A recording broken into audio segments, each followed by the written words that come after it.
So yeah, just as I was saying, we're both involved on the music end. Brian is definitely our mad scientist in the studio.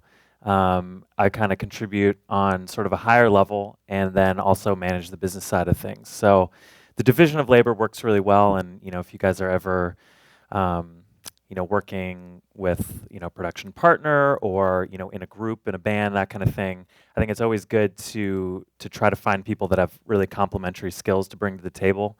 And so we've always, recognized that we sort of have different strengths, and it kind of works really well together.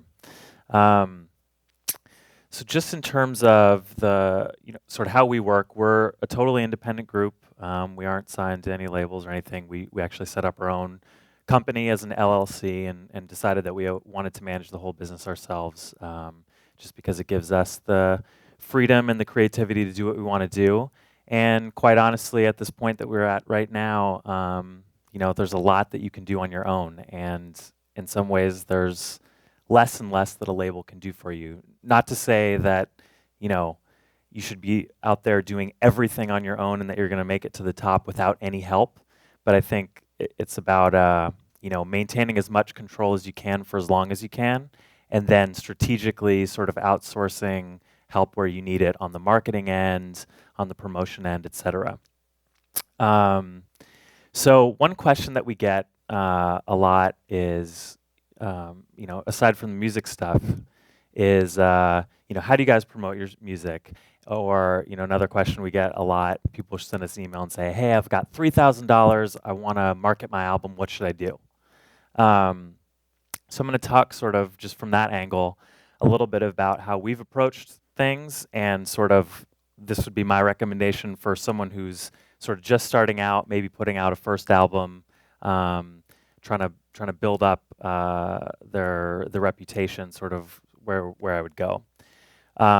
The first thing I would say to do before you spend any money on anything related to promotion and marketing is make sure there's an audience out there for your music. And there's so many ways to do that these days, where you can really just test the reaction to your music.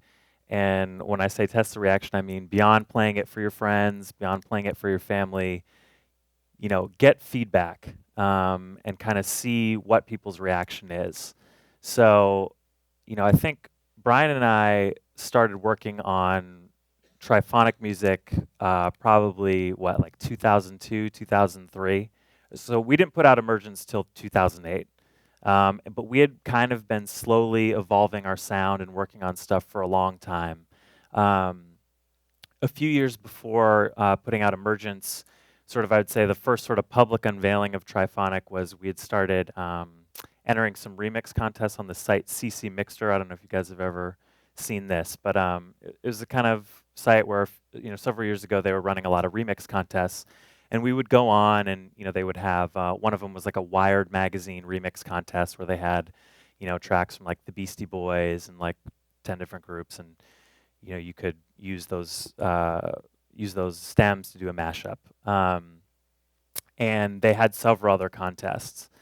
And so we were putting our stuff in there, and we were getting voted into like the top, whatever in the contest. We were either winning or being in like the top 3 or 4, and we could just tell from this community of DJs and remixers that people were really responding to it. So that was like probably our first indication of like, hey, we're doing something here that we like it, but we're also getting like a really positive response, and beyond just oh, that's cool, but like really like, wow, this is really impressive. This is really amazing. So not saying that to like, toot our own horn, but it was just that we were getting feedback that was encouraging us to go down the path of spending more time and more resources on what we were doing. Another good place to test, I think, I don't know if you guys have heard of Our Stage. It's another like sort of contest site where you can, upload your tracks and people will vote on it. And it's just one of those places where people that are looking for like new music are going to go and check it out. And then everywhere else you can put it out online, Facebook, MySpace, all this. There's just ways to collect feedback. So that's always where I tell people to start. Then the second thing I would say is if you're getting that really positive feedback, then you want to, I would say, either find someone who really knows online marketing well or educate yourself and learn. And I would say that regardless of whether you're going to focus on marketing yourself or whether you're going to have someone else do it for you, whether it's a friend, whether you're going to hire someone to do it on your behalf, you should know the basics. You know, it's just like if you were going to invest money, you probably, it's not a good idea to just hand it off to someone and just say, go invest this for me. You should probably have a sense, a little bit of what they're doing on your own. So again, there's a lot of great resources out there.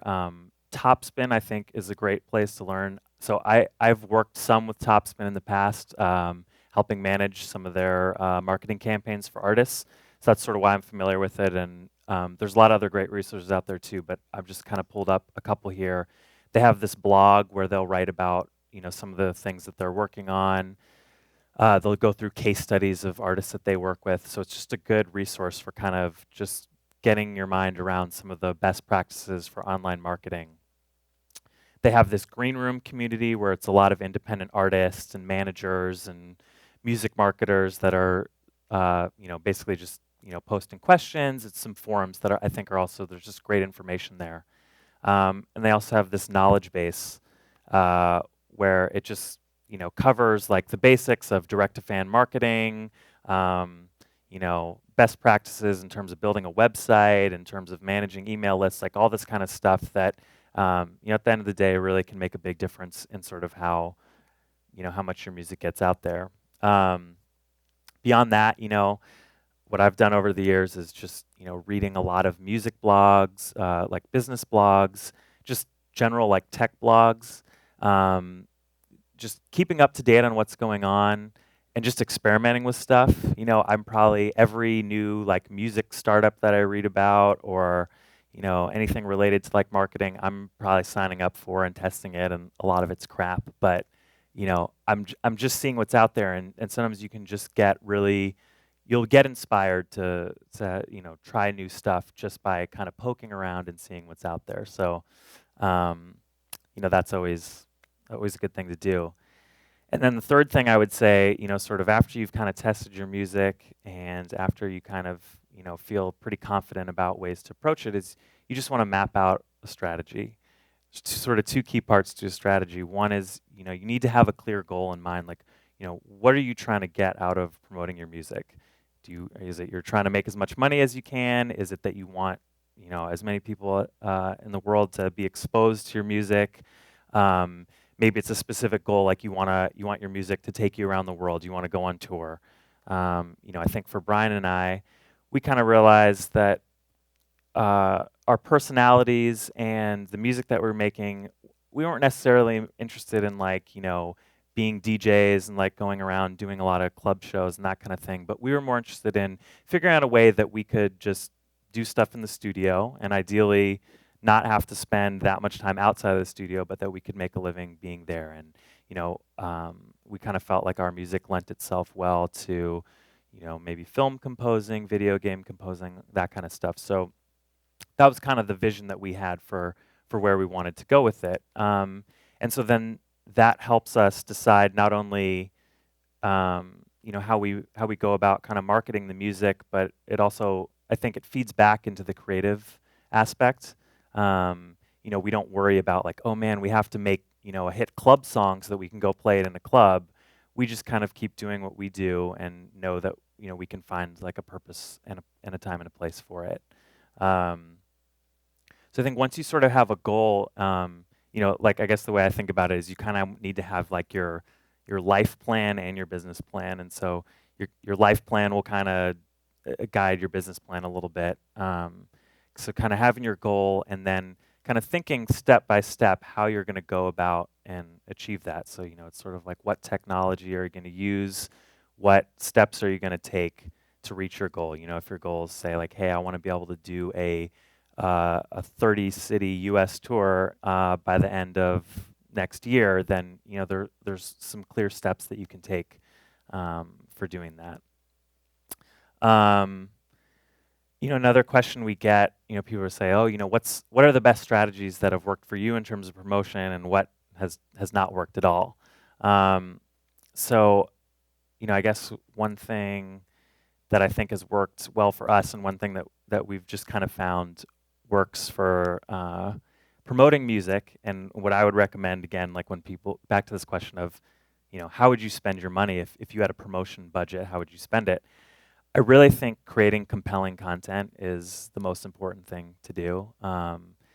There's a lot of industries where, buying advertising and, paying for a lot of PR can pay off. Economics of the music business, and especially today, I think it's going to be pretty hard for you to justify, spending thousands of dollars advertising, especially when you're just starting out. But making good content is a great way to promote. So, I think for Brian and I, one thing that we kind of hit on was, Brian showed you this Parks and Fire video before. Like, that was a thing that we got our friend Scott Pagano to do. And that ended up, getting we got a lot of exposure out of that. It ended up getting picked up by the Apple site because of the sort of, not only, I think, less about the music, but just more about the video. He's like sort of a well-known digital video artist in that field. And so it ended up getting picked up by Apple, kind of featured on their site. And just within that community, it kind of caught on a little bit and premiered at different art festivals and that kind of thing.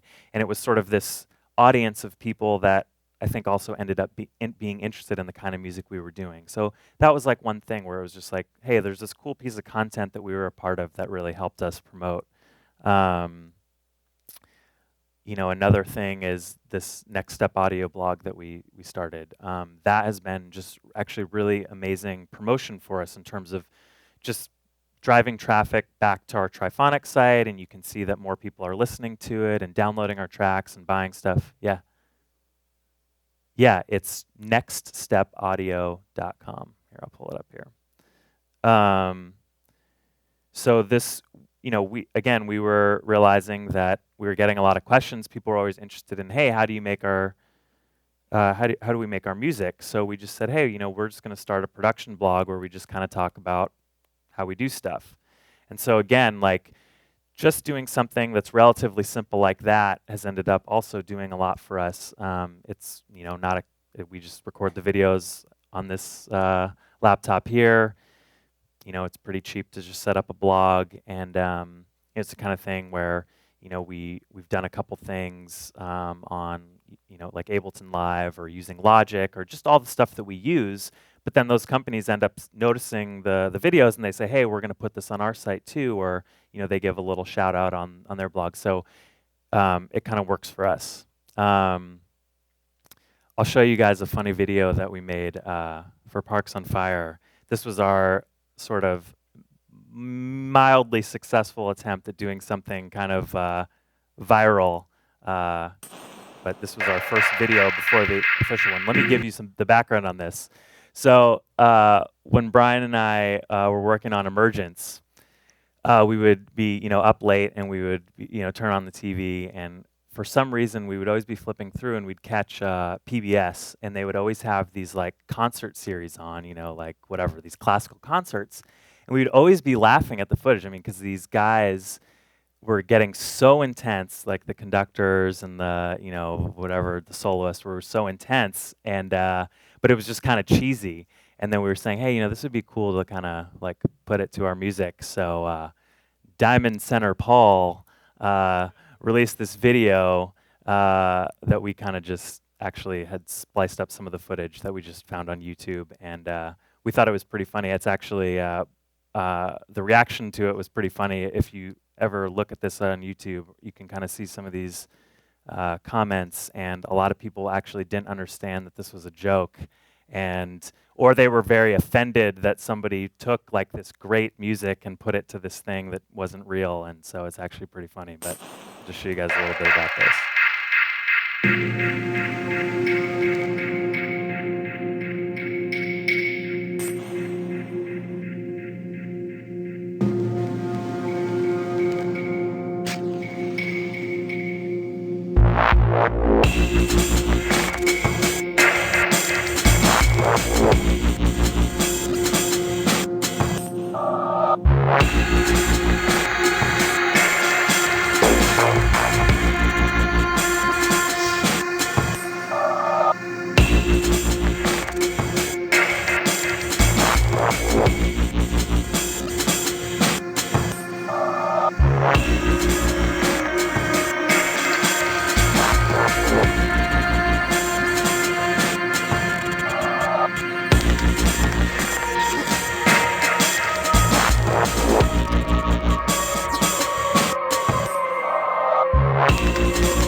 Anyway, you guys get the idea. So let you watch the rest of that later if you want. But yeah. So again, I think basically, ultimately, just comes down to creating interesting stuff and then making it easy for people to share is the best way to go. So you know, um, basically, yeah, just we try to have the centerpiece really be our music and make it very easy for people to listen to it, making our stems available so that people can remix it and play with it and engage with it.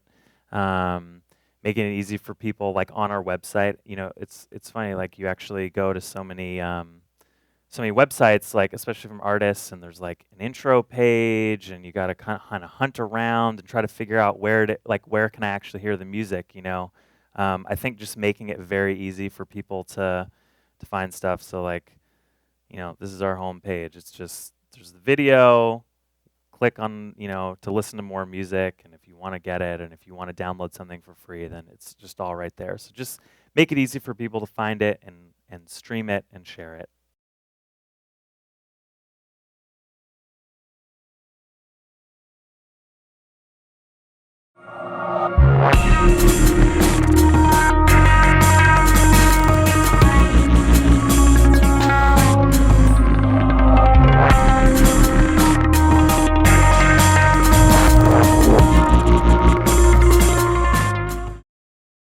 Another really important strategy that I've sort of been thinking more and more about, and that I want to focus on more, is this idea of sharing audience with other artists.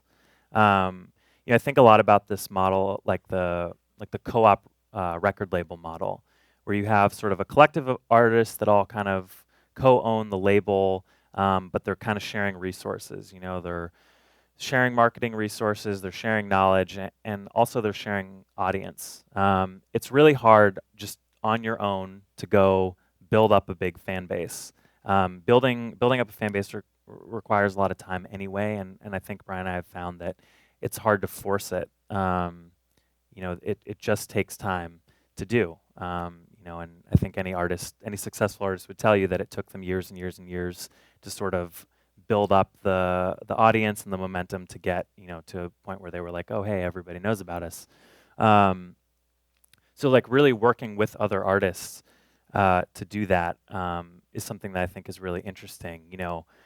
In terms of what has worked really well for us, in terms of what actually like probably we saw the most significant jump was just having Parks on Fire be on the Hybrid Sound System compilation was just like a big boost for us that I don't think anything else that we could have done on our own would have replicated. Just the fact that they put out an album to their audience that our song was on, and then a lot of people said, hey, who is this Trifonic? And that has led to a lot of good things for us. So besides like being on a compilation, I just think that there's a lot of ways you can do that. Yeah.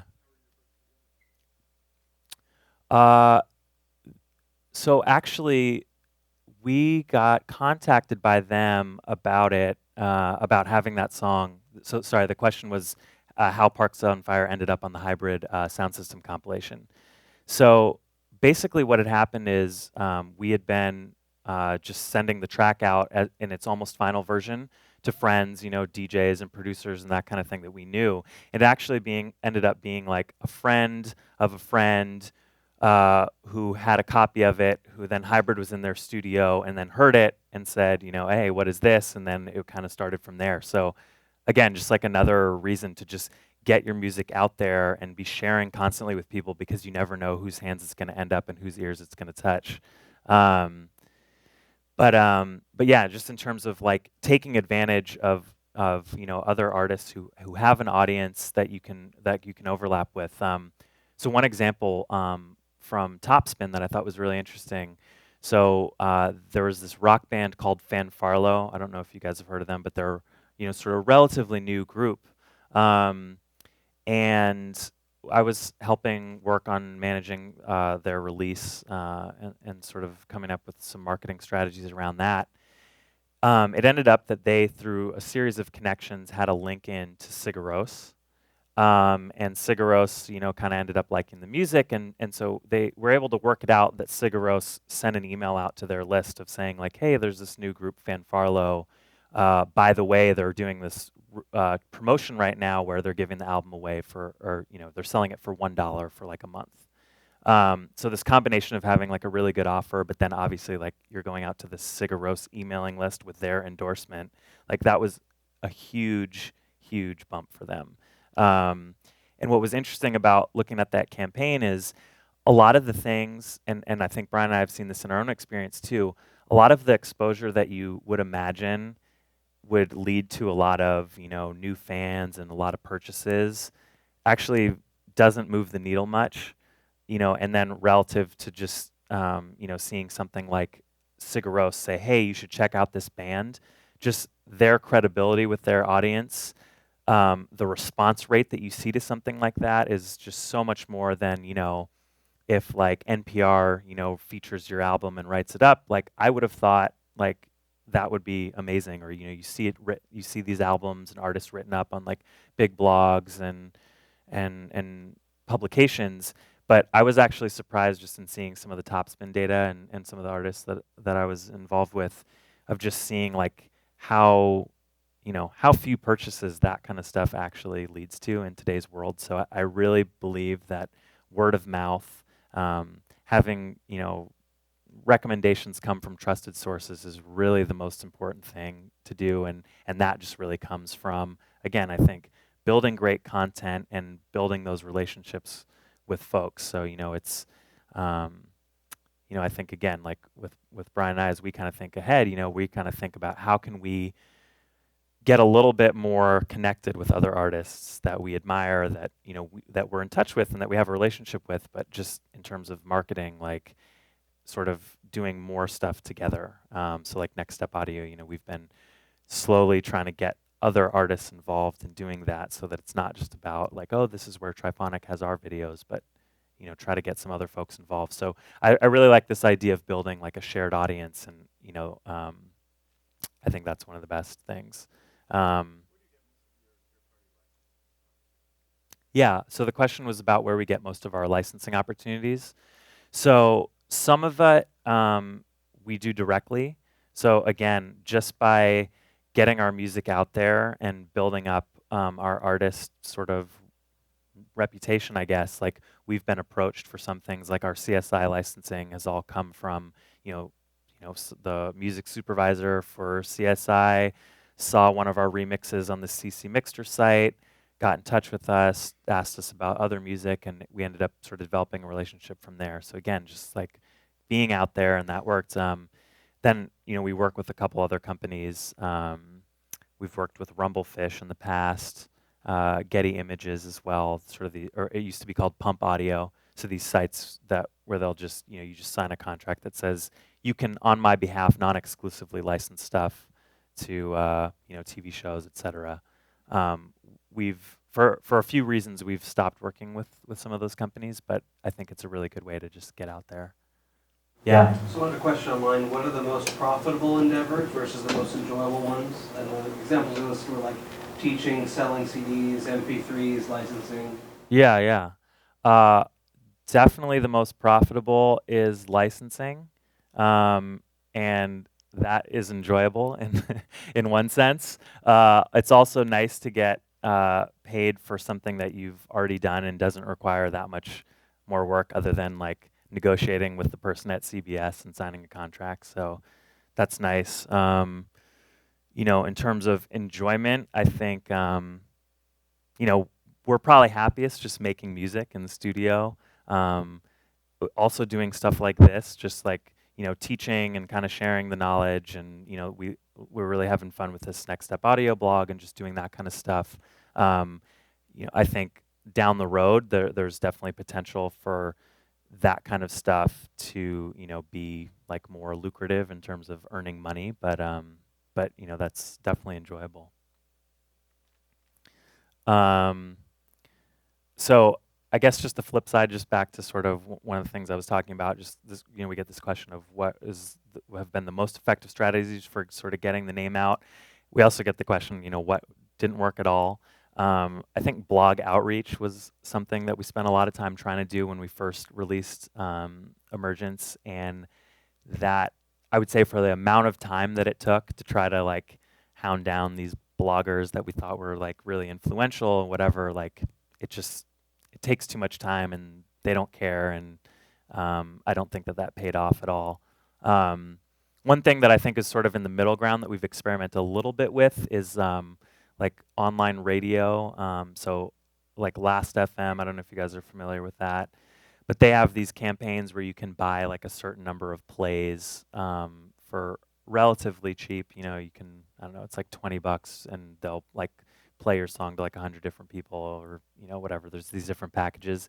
We've experimented a little bit with that. I would say sort of inconclusive at this point, like how much it paid off. But, you know, again, my feeling of just the economics of music is, you know, it's hard to justify sort of like paying for audience these days, just because just for the return that you get on it, it's pretty low. Like just in general, from like a like online marketing perspective, you know. So so what I do right now for my day job, I work for an internet startup called Bloomspot, which is like an e-commerce site. And so it's interesting because, you know, basically just learning from that and just past experiences, you can always acquire, like, you know, for an email list, you can always acquire subscribers by like running ads on Facebook or on Google. And, you know, I'm sure you could get a lot of people to listen to your music if you bought banner ads, and, you know, you could get people to sign up for your email list. But their level of engagement in sort of what you're doing is going to be much, much, much lower than someone who, you know, friend says, "Hey, you should check out this band Trifonic," and then they come. Like, you know, those people are going to be 10 times more likely to, you know, come to your show or buy your album or even care about what you're doing. So, yeah.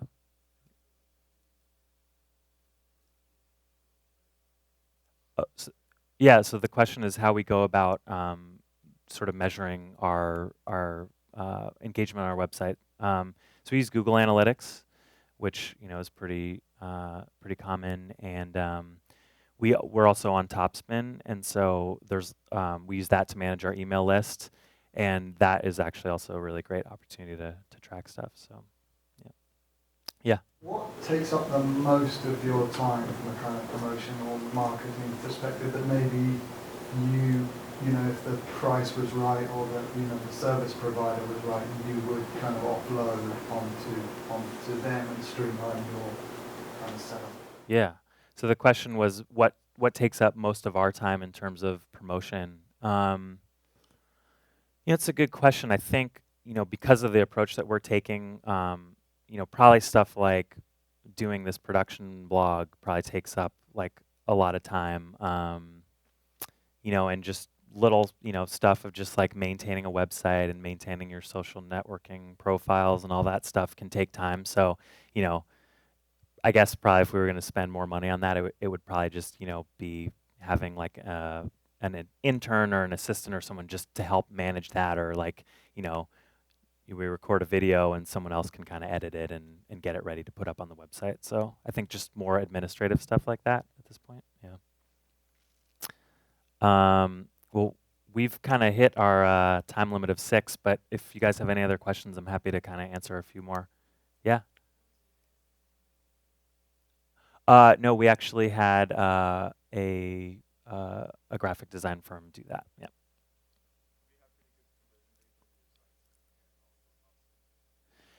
So yeah, so the question was about if we've had good conversion rates with our site and Topspin. I would say like we're just below that level of like regular like traffic to the site where it's a little bit hard to judge. At a certain point, you need to kind of get to like a certain scale of traffic, I feel like, to kind of really start to gather a lot of meaning out of the data, and where you get to the point of kind of optimizing. Um, you know, I think probably just some of the changes we've made, we've noticed a big difference. So for example, we used to have our blog be our front page, and just going to this very simplified version, we've seen definitely more like click through to the store page, more people signing up for our email list, more people purchasing for sure. Also, the starting this Next Step audio production blog, we've seen a big increase in terms of just overall traffic and purchasing and all that stuff too. So, yeah.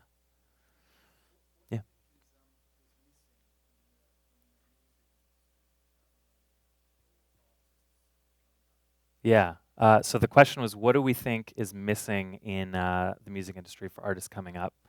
Um, yeah, I think there's two things that I've thought about a lot. I think one sort of touches on an earlier point that I was making about um, sites and services that are more geared towards helping artists collaborate with each other and sort of build an audience together and share resources.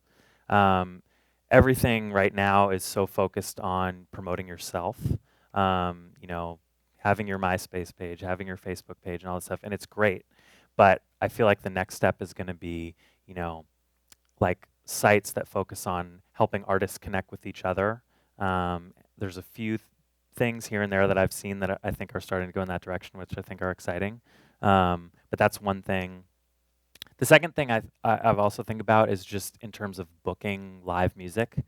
Um, the process is really, again, it's pretty inefficient, I think, and it can be really time consuming just to try to reach out to like these small venues and say, hey, like we're this group, we want to play, and it's so much back and forth, and you know, in some ways, it's still very much. I think it's stuck a little bit back in time, you know, where it's still this model of sending a press kit and, you know, showing them where you've been written up and showing them maybe, you know, how many Facebook fans you have or whatever. But, um, you know, I kind of like this idea of, you know, you may have seen these sites. There's a site like Kickstarter now, and some artists are using these models where people can kind of, you know, they set a goal and say, hey, you know, if I get 100 pre-orders for my album, I'll, you know, go ahead and press it up and make vinyl or whatever.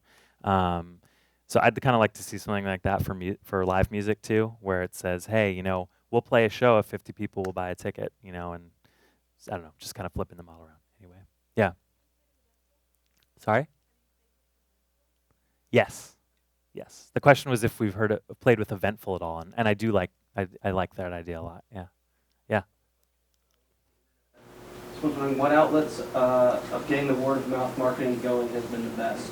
So there have been some word of mouth sites that you found particularly successful.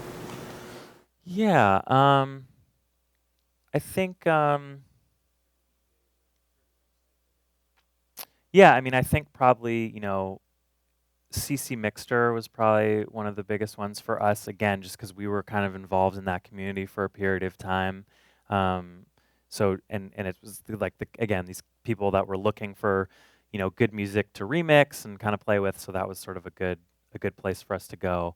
I think the 61.com is also a really good site. It's another one of these sites that's kind of geared towards music discovery where people are kind of looking for new stuff. So I think that's also been a good place for us to seed our music. And then probably just also just putting stuff on BitTorrents ourselves and just, you know, kind of letting people download it is another good way to just get it out there. And, you know, it's funny, you know, you hear still so many people that are scared of having their stuff downloaded. And, you know, my kind of thought is like, if you aren't being like pirated, then you aren't, you know, aren't on the radar. And, you know, we find probably like our most popular tracks that are getting downloaded the most on like a BitTorrent are also the ones that people are buying the most too. So they can sometimes go hand in hand. Is there another question? Yeah. You say there's a get music and merch now. Do you find that you actually sell music and merchandise directly through your site, or does that link to iTunes or something like that? Yeah. So this links directly to our store, and you know, we definitely we definitely would like people to buy it as much like through us as we can. The reason being that you know, like working through something like Topspin is then we kind of own that relationship with the fan. So you know, rather than iTunes, like you know, owning that you know relationship, they know who purchased the album. Then it's like we know it, and this person is potentially someone that we can email about future stuff. So to us, you know, I think that's really important, and I definitely would recommend that everybody, you know, you have to make your music available everywhere. Like people are going to buy stuff on iTunes, people are going to buy stuff on Amazon. You can't change that behavior, so you want your stuff there, but you should also give people an option and maybe an extra reason to come buy something directly from you. You know, Topspin is great, although you know it's harder for folks just starting out to get on just because they have some minimum requirements. Bandcamp is another great service. They have a great product, and it's the same thing. Like all the payments just come directly to you, and you're building up that relationship directly. So, yeah. Anything else? Well, thanks so much, everyone, for coming out and spending what was actually a beautiful day inside with us. We really appreciate it. Thanks. And thanks to everyone on the internet.